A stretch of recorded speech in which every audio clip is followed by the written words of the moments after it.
Hi, ഇന്ന് നമുക്ക് നല്ലൊരു സ്വീറ്റ് ഉണ്ടാക്കാം. വായിലിട്ടാൽ അലിഞ്ഞു പോകുന്നൊരു ഗുലാബ് ജാമുനാണ് ഇത്. വീട്ടിൽ തന്നെ എളുപ്പം ഉണ്ടാക്കിയെടുക്കാം. അപ്പോൾ എങ്ങനെ ഉണ്ടാക്കുന്നത് നോക്കാം. ആദ്യം നമുക്ക് ഒരു പാത്രത്തിലേക്ക് 1 കപ്പ് പഞ്ചസാര എടുക്കാം. പഞ്ചസാര പാനി ഉണ്ടാക്കാൻ വേണ്ടിയിട്ടാണിത്. ഇതിലേക്ക് 1 കപ്പ് വെള്ളം കൂടെ ചേർത്തിട്ട് നമുക്കിത് തിളപ്പിച്ചെടുക്കണം. 4 വളരെ ചെറിയ ഏലക്കായ അത് മുഴുവനോടെ തന്നെ ഇതിലേക്ക് ചേർത്ത് കൊടുക്കാം. ഇനി ഈ പാനി ഒന്ന് തിളച്ച് വരട്ടെ. പഞ്ചസാര അലിയുന്നത് വരെ ഇളക്കി കൊടുക്കണം കേട്ടോ. ഇത് തിളച്ച് ചെറുതായിട്ടൊന്ന് തിക്കാവണം. ഒരു നൂൽ പരുവത്തിലേക്കൊന്നും ആവണ്ട. അതിനു മുമ്പേ തന്നെ നമുക്ക് ഫ്ലെയിം ഓഫ് ചെയ്യാം. ചെറുതായിട്ടൊന്ന് തിക്കായാൽ മതി. ഓഫ് ചെയ്ത ഉടനെ തന്നെ 3-4 തുള്ളി ചെറുനാരങ്ങ നീര് ഇതിലേക്ക് ചേർത്ത് കൊടുക്കാം കേട്ടോ. ഇതൊരു ഫ്ലേവറിനും പിന്നെ പഞ്ചസാര പാനി ഇനിയും കൂടുതൽ തിക്കായി പോവാതിരിക്കാൻ വേണ്ടിയിട്ടാണ് ചേർക്കുന്നത്. അപ്പൊ ഇത് റെഡി ആയിട്ടുണ്ട്. ഇങ്ങനെയാണ് നമ്മൾ ഇതിലേക്കുള്ള ഷുഗർ സിറപ്പ് ഉണ്ടാക്കുന്നത്.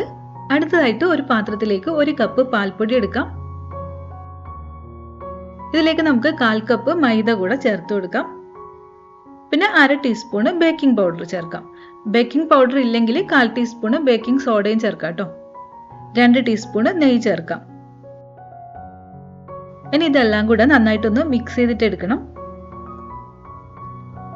എന്നിട്ട് നമ്മൾ ഇതിലേക്ക് കുറച്ച് പാലോ വെള്ളമോ ചേർത്തിട്ട് കുഴച്ചെടുക്കണം. ഒരു 4-5 ടേബിൾ സ്പൂൺ മതിയാകും. കുഴയ്ക്കുമ്പോൾ ഒരുപാട് ബലം പ്രയോഗിച്ചിട്ട് ചെയ്യരുത്.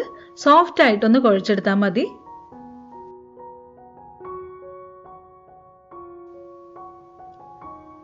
എല്ലാം നന്നായിട്ടൊന്ന് മിക്സ് ആവണം. ഇനി ഇതിന്ന് കുറച്ചെടുത്തിട്ട് കൈകൊണ്ട് ചെറുതായിട്ട് ഉരുട്ടിയെടുക്കാം. കയ്യിൽ വേണമെങ്കിൽ കുറച്ച് എണ്ണയോ നെയ്യോ തടവാം. അധികം വലിയ ബോൾസ് ആയിട്ട് ഉണ്ടാക്കണ്ട. ഒരു മീഡിയം സൈസിൽ മതി. ചെറുനാരങ്ങ വലിപ്പത്തിൽ ഉണ്ടാക്കിയെടുത്താൽ മതി. ഇതിന്റെ മുകളിൽ വിള്ളലൊന്നും വരാതെ വേണം ഉരുട്ടിയെടുക്കാനായിട്ട്. ഇങ്ങനെ ചെയ്യുമ്പോഴും നന്നായിട്ട് അമർത്തി ഷേപ്പ് ചെയ്ത് കേട്ടോ. സോഫ്റ്റ് ആയിട്ട് വേണം ചെയ്യാനേ. ഇങ്ങനെ എല്ലാതും ചെയ്തെടുക്കാം. ഇനി എണ്ണ ചൂടായാൽ തീ ഒന്ന് കുറച്ച് വെക്കണം. എന്നിട്ട് വേണം ഫ്രൈ ചെയ്യാൻ. അല്ലെങ്കിൽ മുകൾ ഭാഗമൊക്കെ വേവും, പക്ഷെങ്കിൽ ഉള്ളിലേക്ക് വെന്തിട്ടുണ്ടാവില്ല.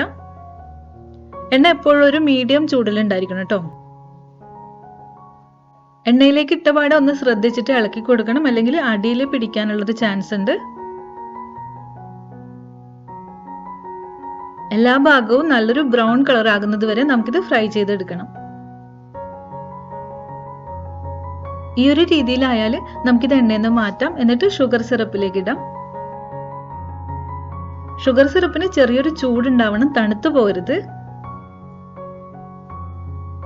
എല്ലാതും ഇതുപോലെ ഫ്രൈ ചെയ്തിട്ട് ഷുഗർ സിറപ്പിലേക്ക് മാറ്റാം. ഒരു 3 മണിക്കൂറെങ്കിലും ഇതിൽ കിടന്നോട്ടെ. 2-3 മണിക്കൂറിന് ശേഷം സെർവ് ചെയ്യാനായിട്ട് എടുത്താൽ മതി.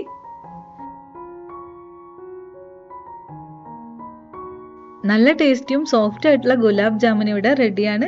മധുരം ഇഷ്ടമുള്ളവർക്ക് ഉറപ്പായിട്ടും ഇഷ്ടപ്പെടുന്ന ഒരു സ്വീറ്റാണിത്. അപ്പോൾ വീട്ടിൽ ട്രൈ ചെയ്ത് നോക്കണം. മറ്റൊരു റെസിപ്പി ആയിട്ട് വീണ്ടും കാണാം. Thank you.